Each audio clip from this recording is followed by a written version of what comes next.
Mateo, Ruben, why is this movie getting an entire podcast dedicated to itself? Meanwhile, you did all the Marvel movies and shows in 2 podcasts. Dislike, dislike, dislike.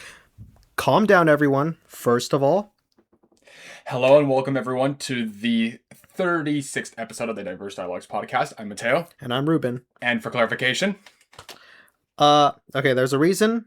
Now, you just saw the title, okay? We are reviewing Suicide Squad for this podcast.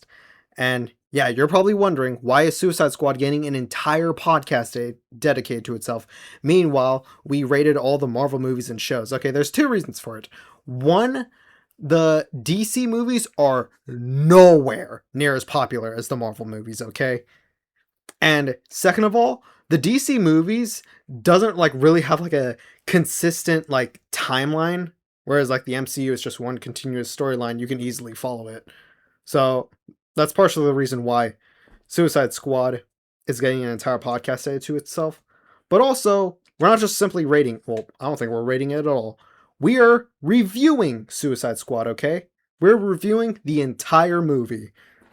yeah, and to add a bit more incentive to why we are doing this, well, first off, we are starting to run out of ideas, so we're like, let's do some more movie related stuff. Since lately, me and Ruben have been on a spree of just watching movies together and just being like, yeah, let's check out just movies that are either good or bad, and then we'll just give our opinions on them. And especially that's the case since we are going to be reviewing the Fox and Sony Marvel related movies soon. So to the ones that we haven't seen yet, that would be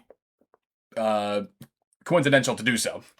But we also realize that this movie is about to be, or soon to be, 10 years old. Does that make you feel old? Yeah. So, and yes, even though, okay, well, first of all, the Diverse Society was not even close to being a thing during 2016, so. But this, of course, this movie was notorious when it first came out.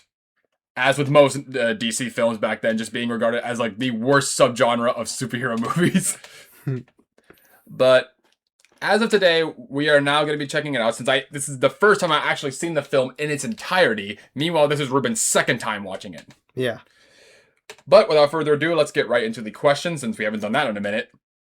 Yep, we're doing questions for this since this is our first time talking about DC on this podcast. But I'll start it off with, how did you hear about Suicide Squad?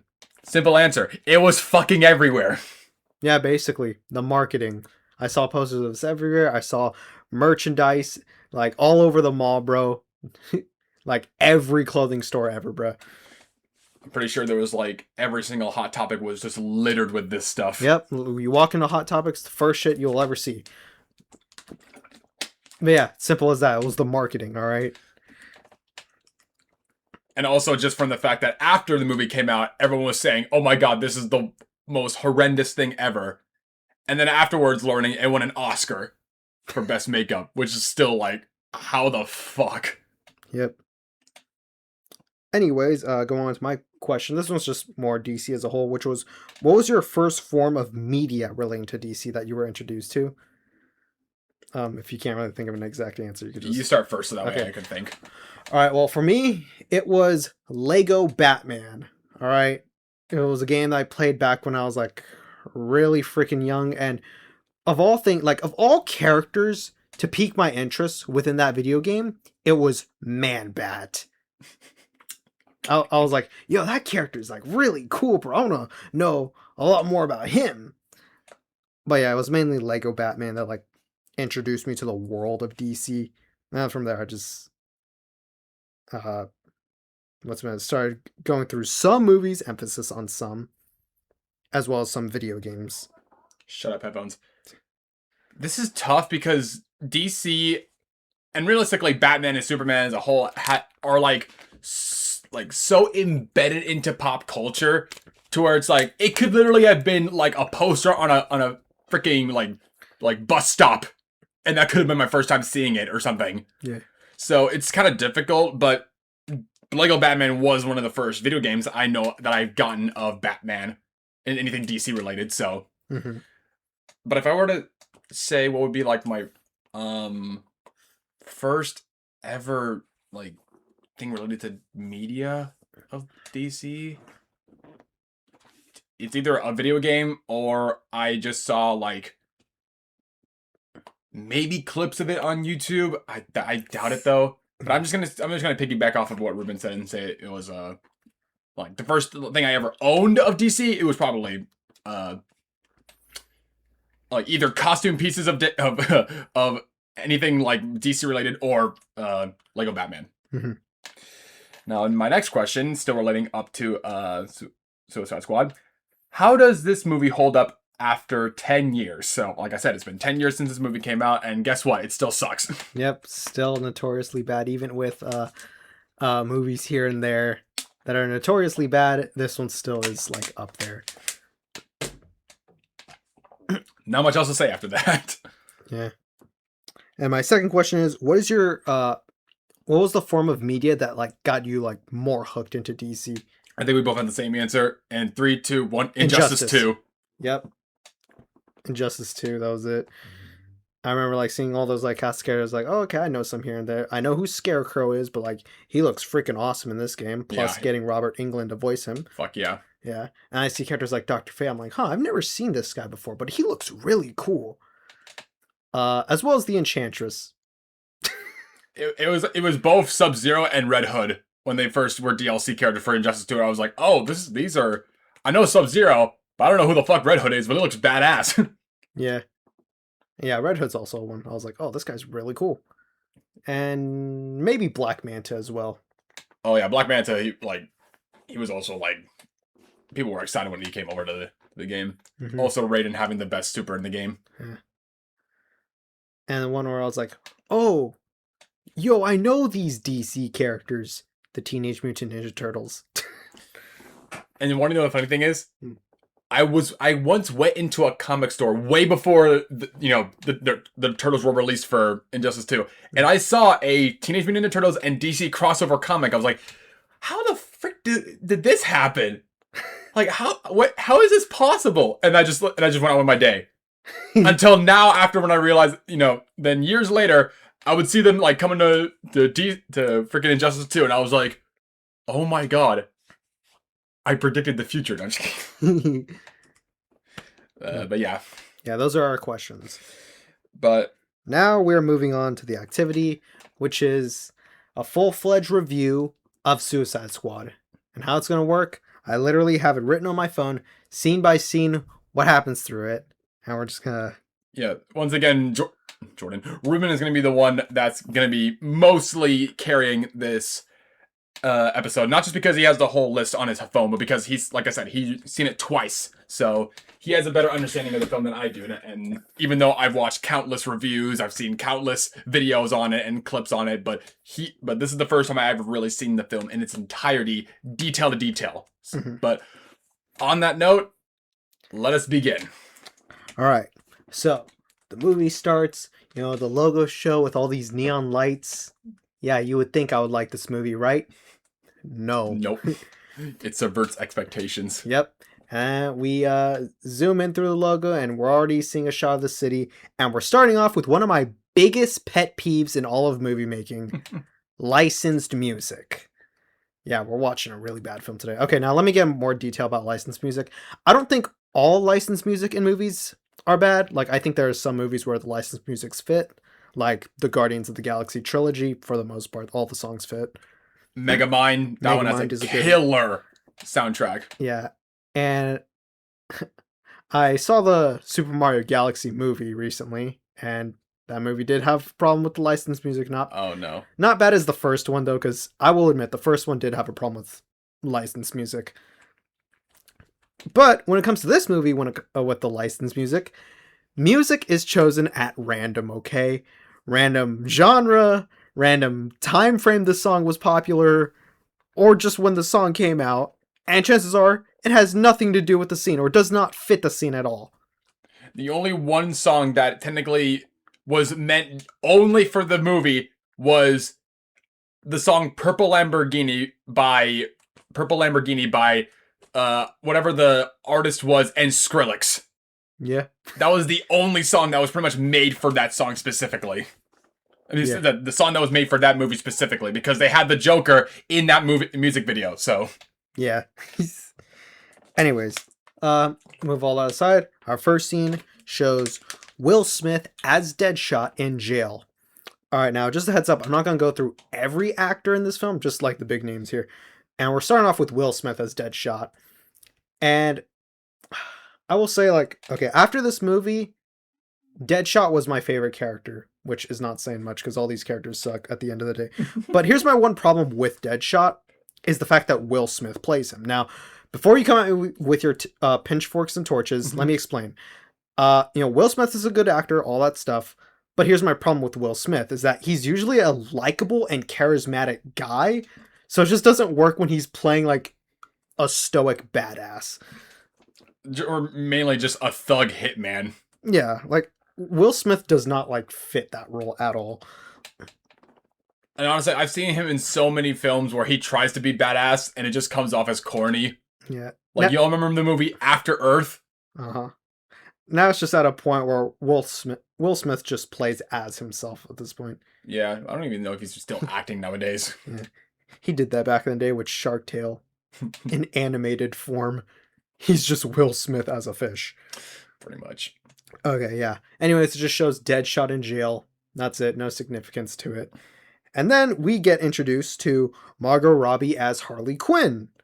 Now, a more significant improvement. Yes. Okay, so on one hand, I'll admit Margot Robbie is up there with like Hugh Jackman as Wolverine or Deadpool as, or no, Ryan Reynolds as Deadpool. At this point, he is Deadpool. He is Deadpool, yeah.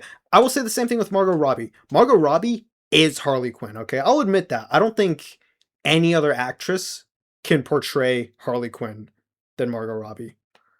I would say maybe I can't name them off the top of my head, but definitely not Lady Gaga. No. But obviously you can't top the voice actress for Harley Quinn for the longest time. I forgot the original one, but also the same voice actress who does Timmy Turner. Oh, yeah. I forgot her name, but she does Harley Quinn too. But I will admit she definitely portrays the character pretty well, and like visually, yes, definitely is Harley Quinn. Now I'm gonna start you right there with visually, all right? Because Harley Quinn's entire character is that she's so overly sexualized, and it's genuinely annoying. And that's at the beginning of the film. Yeah, I mean, she probably like Margot. I cannot remember how to pronounce her name. Margot Robbie. Margot Robbie. Okay, yeah. Like she. I'm not saying that she did a bad job. She really went in with the character, so that's shut up, phone. This is what I think it is. Yep. Yeah, it was Jordan. Okay. Jordan made his cameo, folks. Okay, what was I saying? Harley Quinn? Yeah. Margot Robbie as Harley Quinn. I mean, I will definitely agree with you with that. They over-sexualized her way too much in this movie. Yeah, and the funny thing is, I watched the film Birds of Prey, and she was much more like Harley Quinn from the comics than whatever the hell this was in the movie. And one little small complaint, I know we basically just started, like, she obviously tried to sound like the New Jersey Mr. J type of accent, but you could hear her English accent just slip through every now and then. I forgot which specific part, but I'm not going to hold that against her, because if anything, she was one of the more fun characters to watch, so. Yep. Oh yeah, I forgot to mention there was some licensed music introduced in this scene, but... Some? Yeah, some. Some. In this very scene. Anyways, cut to the next scene with Amanda Waller going to meet up with some guys to assemble a task force and also include licensed That's music. where the movie should have began. Right. Not whatever the hell, like, you showed up with the first two characters. Deadshot and Harley Quinn at jail. You should have had her be introduce everyone with the backstories and see where they are right now. Uh-huh. That's called structuring. Yeah. You couldn't even do that right. Yep. Anyways, so along with the licensed song Sympathy for the Devil or something, because I guess Amanda Waller is supposed to represent the devil. She meets up with these two guys and she talks about assembling a task force made up of metahumans as well as just generic criminals. And the reason being was so this task force can fight an evil version of Superman, basically. So, what is this task force? Well, as she's introducing this task force, we get introduced to Deadshot again. Mm-hmm. And he's just a hitman working for hire. That's basically it. But he also has An emotional connection with his daughter. right. And the acting, like the acting with Will Smith and this little girl who's supposed to be the daughter, it was like bad. I forgot what's like line delivery was exactly, but like it was just so poor. Yeah. And after this emotional conversation between Deadshot and his daughter, Ben Affleck as Batman appears. That was the first time we ever see Ben Affleck as Batman, right? Or was there a movie beforehand? I'm sure it was maybe beforehand. So Deadshot is like about to shoot Batman, and then his daughter steps in the way, being like, "No, Dad, don't shoot him. You'll become everything that he sees you as." Meanwhile, Batman's just standing there. He's just awkwardly He's just standing there menacingly. He's just awkwardly standing there, and then Batman beats up Deadshot in front of his daughter or something, because that's what Batman does, right?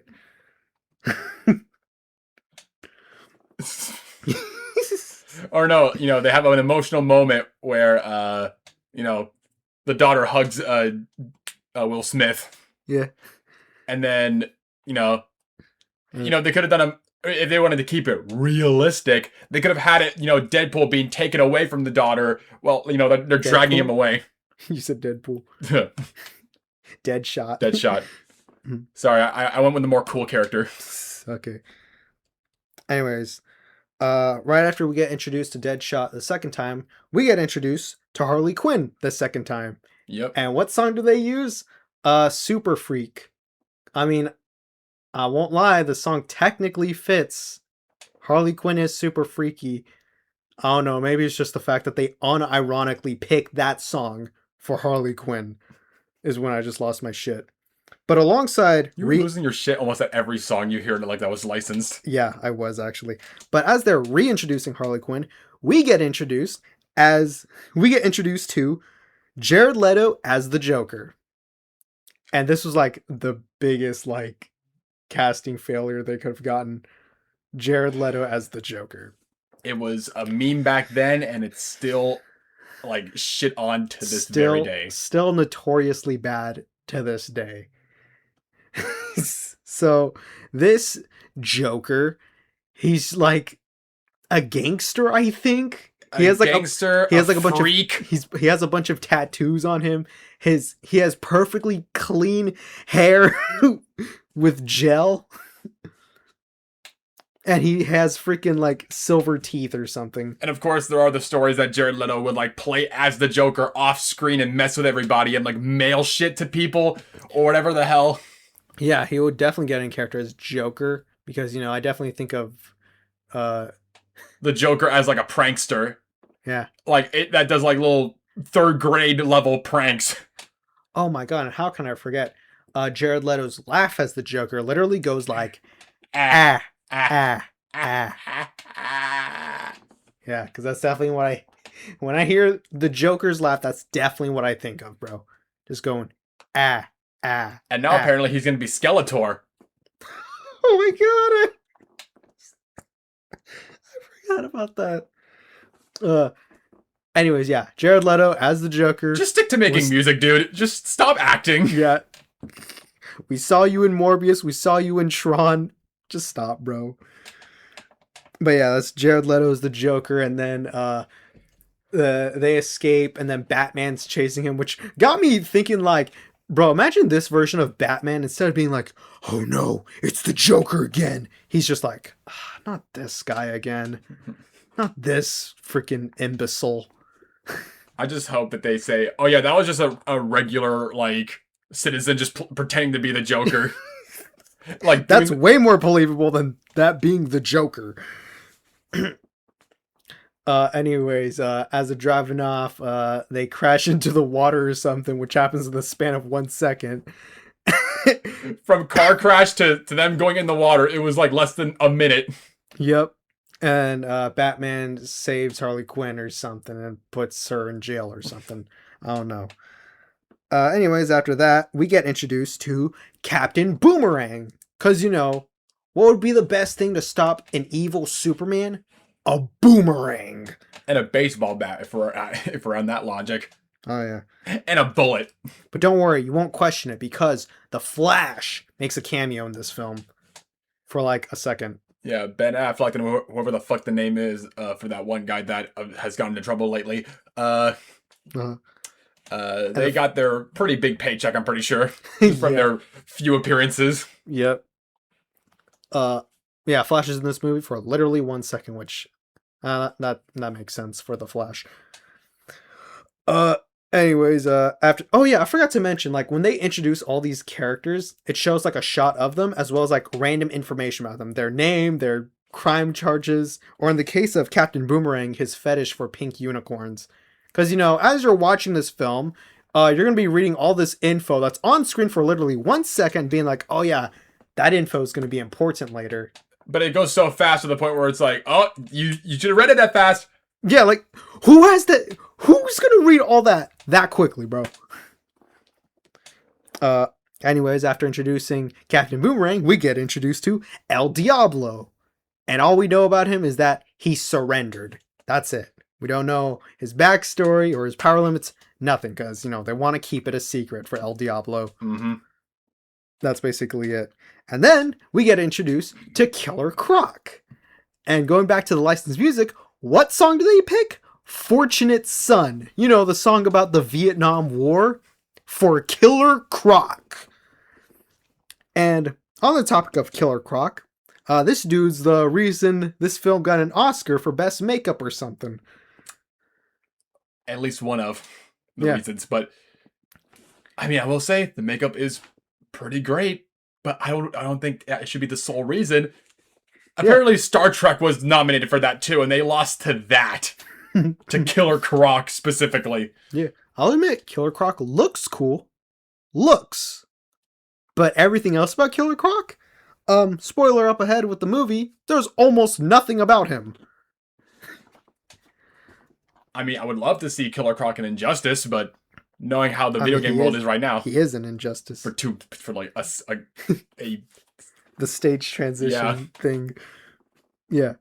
So anyways, that's Killer Croc with the song Fortunate Son. And then we get introduced to Enchantress. Now, this one's actually important, okay? All those other guys, don't worry about them. Enchantress is a very powerful witch that can possibly destroy the world. Why do you need everybody else there? If you want to take down the next Superman, you could have just had her at your feet. Yeah. And on top of that, what is Superman's biggest weakness? Magic. Yeah. And honestly, I wish I would have just seen an Enchantress movie, because the way that they were setting it up, I was like, why can't they just make this her own separate movie? Yep, and after playing Injustice 2 and seeing what the Enchantress can do, is like, yo, this character's really cool. I'd love to see a movie about her. And unfortunately, this is her movie. Anyways, alongside Enchantress, they introduce Rick Flag, because, this guy's like really cool, right? No, he's not. He's so fucking generic. He's just generic soldier character. And they didn't even hide it, because remember that fucking golf fun fact at the very end? Yeah. So with Rick Flag's picture of all the information about him, it shows something related to golf. So you think to yourself, okay, maybe this information's not important.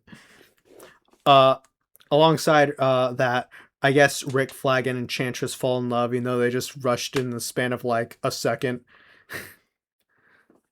Yeah, like the actual like June Moon. June Moon, yeah. Which, great.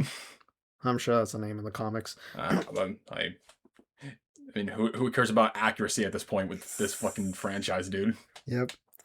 Anyways, Amanda introduces like the government people, Enchantress, as well as what she can do. Now, I will admit, they do use this special effect when June Moon transforms into the Enchantress. I'll admit the effect actually looks cool. Yeah, that's the only good effect. That's the only good thing I can say about the Enchantress so far, though. That effect actually looked cool. So Amanda demonstrates that Enchantress can teleport and steal some secret files somewhere. Alongside this, Amanda has a box that contains her heart. So if Enchantress goes rogue or whatever, Amanda can just stab the heart with a pen. But we just saw Enchantress can teleport. So why doesn't she just grab the box and then teleport? But nah, that'd be the smart thing to do. Exactly. She was only there for intimidation factor. Pretty much, yeah. As well as fetish film. Oh yeah. By the way, here's another little fun thing. Almost everything the Nostalgia Critic, because I watched the Nostalgia Critic's review of Suicide Squad first, because it was pretty popular too, of his review of it. And guess what? Almost every single thing that he mentioned and critiqued was pretty much correct. Yeah. Anyways, some point later in the film, June Moon Enchantress just straight up takes over the body of June Moon, and she teleports out a hotel room, because, you know, that's where she should be kept. She teleports, tries to find the box of her heart, but then it gets sealed. But as she's trying to find the box, she finds just a jar, which had her brother in it. Now, you're probably wondering, where did all this info come from? Believe it or not, it's in this small bit of text where it shows the info of Enchantress earlier with all those shots with the random info. So yeah, you were supposed to read all that, including Captain Boomerang's fetish with pink unicorns. So anyways, Enchantress finds the jar, frees her brother, and then it possesses a guy. And this guy starts possessing 3 other people to make a giant body, and then start causing destruction at a subway station or something. Mm-hmm. Which the effects, they just look so random. Like, what am I looking at? He's grabbing a railroad piece and electricity's just forming. What am I looking at? So anyways, as all this is going on.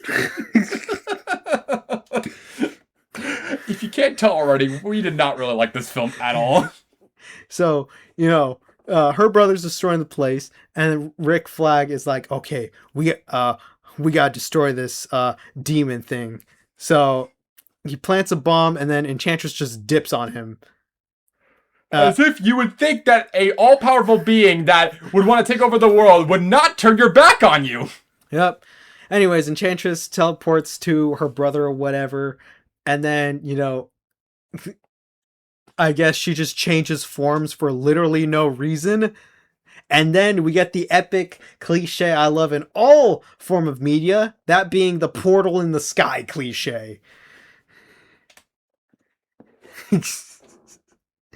which causes this task force that Amanda Waller has been building up to actually being built. So they all meet up at this military base or something. Meanwhile, Joker is causing havoc at some place. And as this is going on, I remember Mateo was watching it and he was like, am I supposed to be intimidated by this guy? Because, yeah, he's just a gangster. That's all. I mean, yeah, gangsters are scary, but, like, it's not Joker levels of scary. I'm sure a group of armed soldiers can deal with these guys. I literally, don't remember a single line of dialogue, but he was just like, I am a freaky Joker. Yeah, that's pretty much it. Oh, I'm not gonna kill you. I'm just gonna hurt you real bad. Real bad. Oh my god, he does those freaking gargling things like... See, I can't even do it because I don't want to. Anyways, they all meet up at this military base, which... machine gun. Which, by the way, as Harley Quinn is being escorted to this military base, she tells this one soldier, oh, you're so screwed. And the soldier's like, what did you do? What did you do? And we don't see that soldier later on in the film.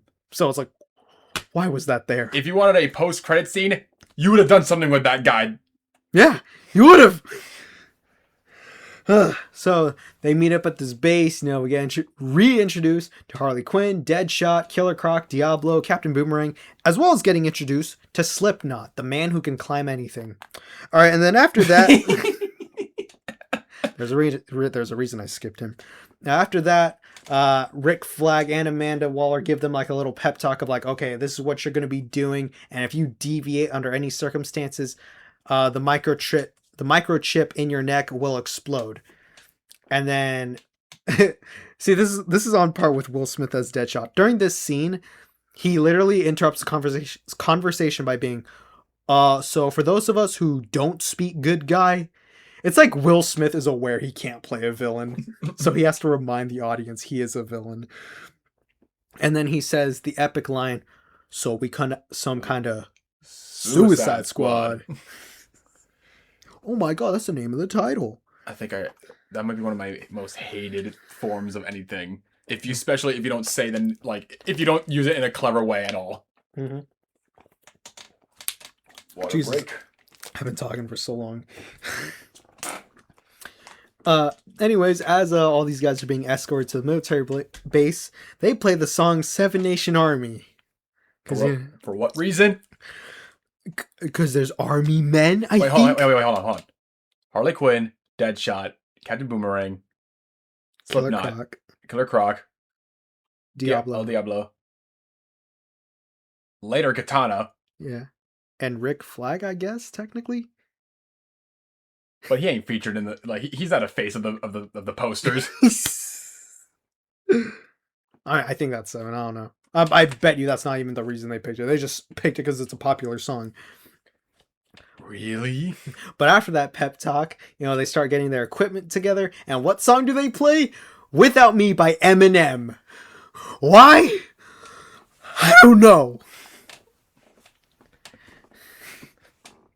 So they get their equipment and then they all go on a helicopter. And as they're all going to escape through this helicopter, another character is introduced, that being Katana. This was the most egregious one to me. Along with Slipknot too, but... Like both Slipknot and Katana literally just popped in out of nowhere. Like, they were like, oh shit, we forgot to bring in these characters. Just throw them in here at like 30 minutes.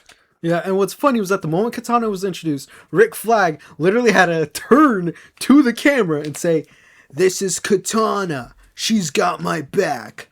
I'd advise not getting killed by her. Because her katana traps the souls in her thing." Even though we don't actually see that happen. Yeah, we don't see that happen throughout the entire film. And this brings up one of the big things about Nostalgia Critic that he references a lot, especially with Disney. Along with, showing and not, telling and not showing, they also do this thing where their common joke in the skit that they did was for the fans. It's for the fans. Where they're like, we already know what these guys, like, everyone already knows this stuff, so let's just make an adaptation where they just cut out all the stuff that, is most important about the character. Like their backstory, the, like, cool scenes that develop the character, everything else. So all this shit that the fans want to see, they get immediately cut out because they assume that you already know the character. Yeah. Meanwhile, if you're just a average Joe Schmo that never knows anything about comics, you're just be like, what, who is this? Who is Katana? I'll do you one better. Why is Katana? Yeah, that's a good question. Why is Katana? Why is she here? And what's funny is that as Rick Flag introduces her, it shows this montage of like Katana at Neo Tokyo killing a bunch of gangsters during the rain. Because, I love seeing that trope. Sword character in Neo Tokyo killing a bunch of dudes in the rain. Oh, Endgame kind of stole that. Yeah. But they did it way better. Because you know who Hawkeye is. And it's freaking Hawkeye. Who cares about that guy? Yeah, you just saw him lose his entire family. There you go. There's your reason. It's that simple. Meanwhile, with Katana, you just saw her just do a random bunch of, like, something about her husband and shit. Yeah. We don't see it, but they say it. Yeah. And I would have wanted to see a whole movie of Katana, but now it's too late. Yeah. Along with the Enchantress at this point. Yep. Anyways, they all fly to the city or something that's, like, being destroyed. Because, I wonder what caused all that destruction at the city, but, we will get into it later. So they fly to the city, but then it gets shot down. And, they're pretty high in the sky, and then they hit the ground, and they're rolling through the helicopter. And they're all totally fine, all of them. Not a scratch on their body. Yeah. As if it's a typical Tuesday for them. Yeah, like, I get most of them are metahumans, but that's the thing. Most of them. Deadshot's just a human. Harley Quinn is just a human. Captain Boomerang is just a human. I think Katana's just a human. but God only knows, because who knows anything about her? Slipknot is just a human. Yeah. Like, I would get why Killer Croc survived. Anyways. El Diablo is technically also just a human, but with just powerful ability. He's a metahuman. He is? Okay. Yeah. Sorry. Oh, I didn't learn anything from this movie? What a big surprise. Anyways, yeah, they all land, not a scratch. They're walking down the city, and then Captain Boomerang convinces Slipknot, that one cool character I mentioned earlier, being like, oh, it's just mind games. They didn't actually plant a bomb in your head. And then, after just one conversation. Yeah, after just one conversation, Slipknot was just like, yeah, I'm going to escape this horrible film. So then Captain Boomerang, causes a ruckus to, distract everyone. Slipknot tries to escape, and then his head blows up. That's all we get of Slipknot. He's only there to prove that the bombs work. Yeah. Notice how Slipknot, this dude, did not get backstory, his own licensed music, or the freaking picture with all the information, or anything. So yeah, it was clearly obvious he was going to die. They should have just put a font over Slipknot the minute he appeared in the movie, was just dead. Yeah. Anyways, yeah. Slipknot dies, and they're just like, oh shit, this whole nano bomb thing is actually true. So they're like, okay, I guess we have to work with Rick Flag now. So as they're going down this city, they face a very intimidating group of enemies. Some alien, demon, ghost, zombie things. Yeah. Just your average, typical, pawns of, the character that are just mindless fucks, basically. Yep. So then, okay, now we're going to finally get some epic action scene. But it's, it's missing one thing. Darkness. So, they're fighting these alien, demon, ghost, zombie things in the dark, so you can barely see what the hell is going on. Huh, it's almost as if they took a page off of Fan 4 Stick. Yeah. And what's funny about these alien, demon, ghost, zombie things is that they tear the other soldiers to shreds, but when they get to Rick Flag, they just start dragging him away. Yeah, if you're a generic soldier in that film, you're just dead. But if you're the main characters, you're going to get peacefully dragged away. Odds are, if you have a name, you're not going to die. Yep. So, anyways, during all this, most of the time. Yeah. Anyways, throughout all this, Deadshot's like, if Rick Flag dies, we all die. So he decides to step up and start showing these epic poses, epic shots of Will Smith as Deadshot shooting these things, whatever the hell they are. Which I'm gonna tell you right now, if it was literally any other actor, they would not do that. But the fact that it's Will Smith, of course they had to do all that. Mm-hmm. Ugh. So anyways, after all that, they go into a building to find wherever the target is, because that's what Rick Flag was sending all these guys to, was to save the target, who we will get into in a bit. So they go into the building with this target, and Harley Quinn goes through an elevator, and they have to show this epic 2-minute scene of her beating up those alien, demon, ghost, zombie things, because she deserves a fight to herself. And she walks out the elevator, and everyone's like, holy shit, she can do that? Because, it's Harley Quinn, I think. I don't know, man. They're just trying to prove that she's not only there for fan service. Yeah. They're like, no, there's a reason Harley Quinn is a part of this group of, trained soldiers and meta-humans. Jesus, dude. Anyways, they're so close to their target, but then they go into the small room and they fight more of those alien demon ghosts, blah, blah, blah, blah. And they actually start protecting Rick Flag because, he's their family or whatever. And he has this specific dialogue. I already forgot the line. Get out of here now! Yeah, it was like that. Get out of here now! That was the dialogue. Very horrible delivery. Yeah. Anyways, they leave that room and then they go through the hallway. And then, they realize that Diablo has not been doing anything this whole time. In fact, we, the audience, know that Diablo has not been doing anything the whole time. So Deadshot, not even joking, he literally goes, oh, guess what, dude? I'm touching you. I'm touching you. I'm touching you. And guess what? Diablo actually fights them. Yeah, all those years of not killing anyone was broken just because the Deadshot was just going, "Oh, I'm touching you, I'm touching you." Yeah. Yep. That convinced him to fight. I need water, dude.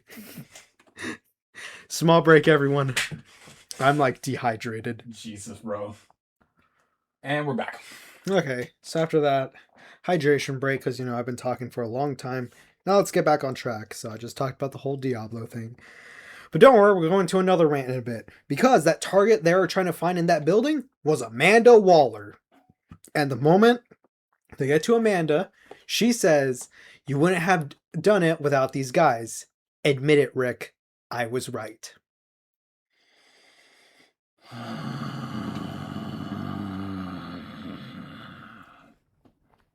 Yeah. Says the bitch that brought this team together in the first place. And if they didn't do it at all, none of it would have happened. The Enchantress would have still been in captivity and did nothing. Because she only comes out when Luna Moon, or whatever the fuck her name June is, Moon. June Moon, whatever the fuck, says Enchantress. So they could have just kept her in captivity for the longest time and never brought these guys together. None of this would be happening. This whole movie would not exist. I digress. Yeah. I rest my case. Yep. So anyways, after all that, they go to the building so they can escort Amanda through helicopter.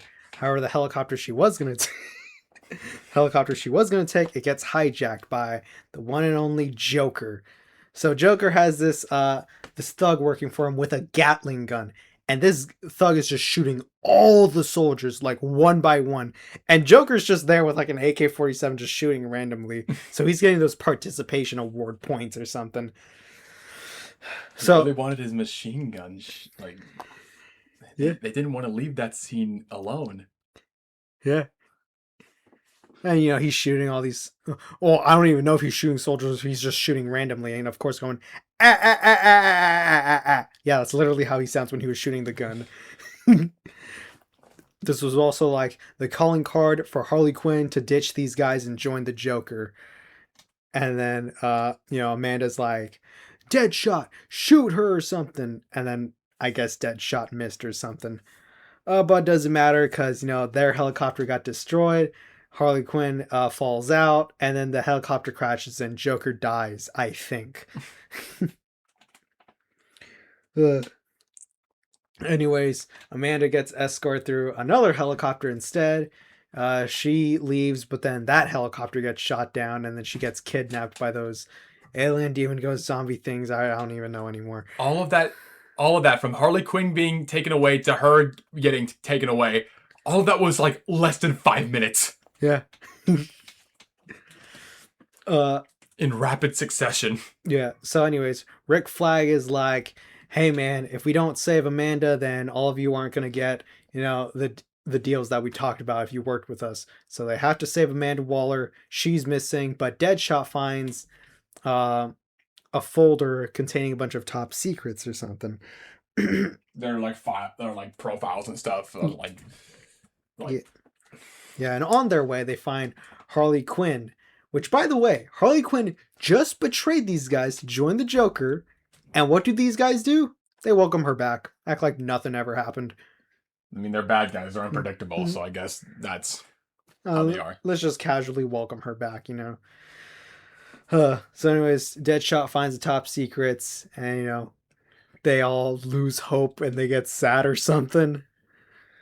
They feel betrayed, even though they should have known already that was their whole mission, was just to stop the Enchantress or whatever. Which, by the way, Rick literally had to tell these guys.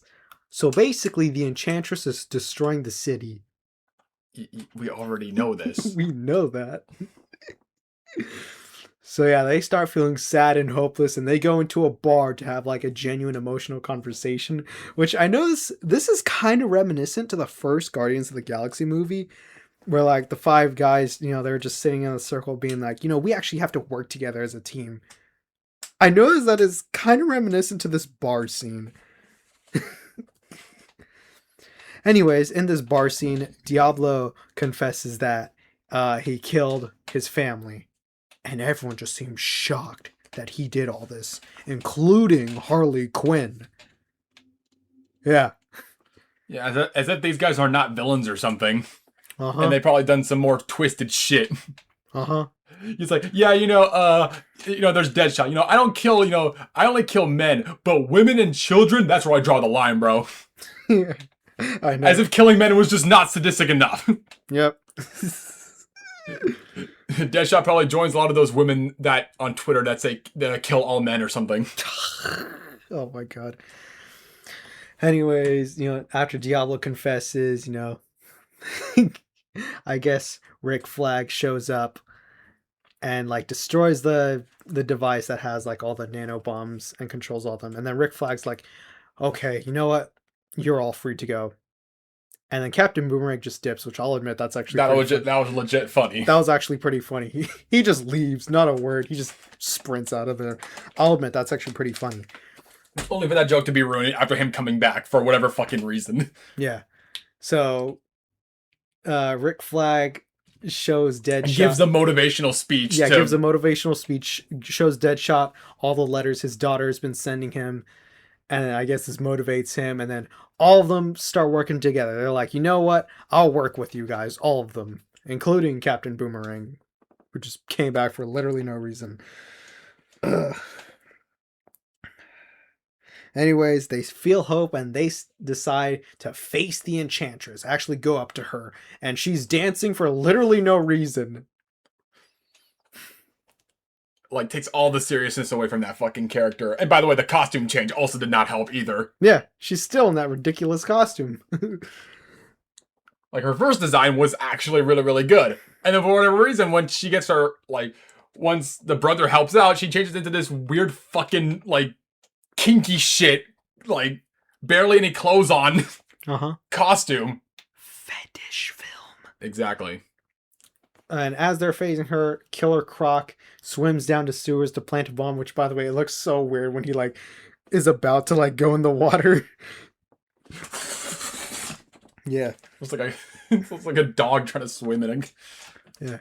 So anyways, as these guys go up to Enchantress, she's like, oh, I can give you all what you've been wishing for. And then they start seeing hallucinations of what they want to have. But funny enough, it was only for Diablo, Harley Quinn, and Deadshot.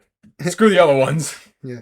You could have had a cool moment where Katana randomly just betrays them because, he was like, oh, you can get your husband back. Yeah. Anyways, they snap at the hallucinations, being like, it's not real, guys. None of it is real. So they decide to fight the Enchantress, as well as her brother. On top of that, her brother's about to kill Captain Boomerang, and then Diablo says, I lost one family, I'm not going to lose another. Now keep in mind, these guys barely know each other. They've known each other for about, like, what, a day? and I guess they're family, they all love each other or something. So, Diablo, to save his family, he transforms into this giant fire demon. Because, we knew he can do that, I think. Yeah. All right. Yes, he is here. So, You continue on while I deal with this. Okay. I'll be back, folks! So anyways, Diablo is fighting the Enchantress's brother, and then Diablo pins him to the ground so that the bomb that Killer Croc planted can blow up.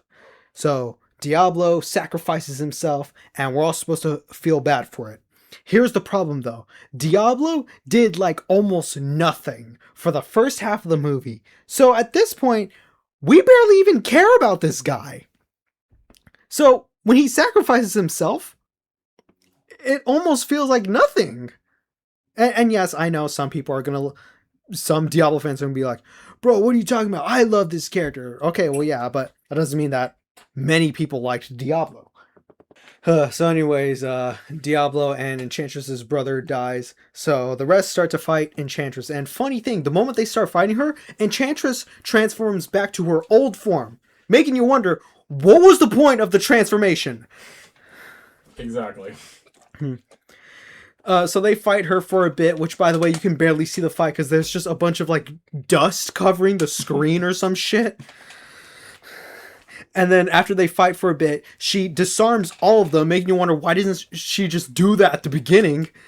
And was like, I will give you all one more chance to join my army or something. I don't know.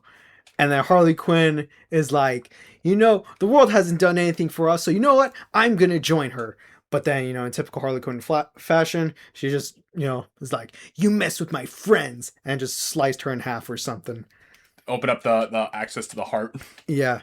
And then there's this constant slow-mo shot of Croc throwing the bomb and then Deadshot gonna shoot it, which is in the span of like 5 minutes for literally no reason. So his bomb blows up, kills Enchantress or something, but June Moon or whatever her name is still alive. Amanda Waller's also still alive, and Deadshot's like, how the hell are you still alive? Which I'll admit, that's actually pretty funny. But Amanda puts them back in jail, but, rearrange the deal so Deadshot can see his daughter again, Killer Croc can have a TV, and Harley Quinn gets an espresso machine or something. Yeah. So yeah, the bad guys are back in jail or something, it just should end. But then in Harley Quinn's cell, wall blows up, and what do you know, the Joker didn't die. And then he saves her. And then the movie ends! Yeah. Oh, but don't worry, there's a post-credit scene where Batman meets up with Amanda and is talking about assembling a team or something, because, Yeah, the better one, even though it's not that better of a movie. Yep.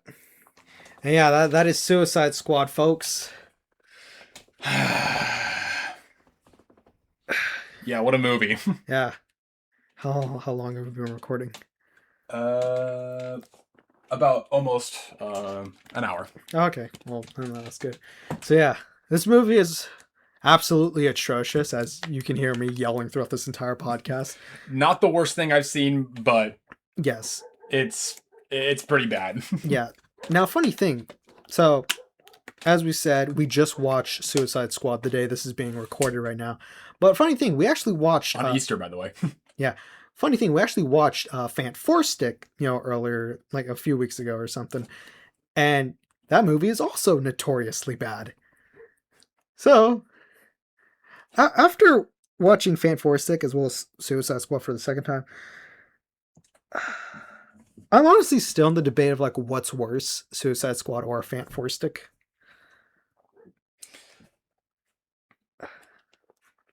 I'm on the ballpark of Fant4stic. Okay. But yeah, that's Suicide Squad, and that's it. Yep, that's gonna wrap it up for today's podcast. And as for future, it's up in the air. Yep. We'll talk about reviews or just some random ass topic that we'll pull out of our head. Otherwise, if it's the group again, the Marvel podcast with Fox Movies and Sony Movies.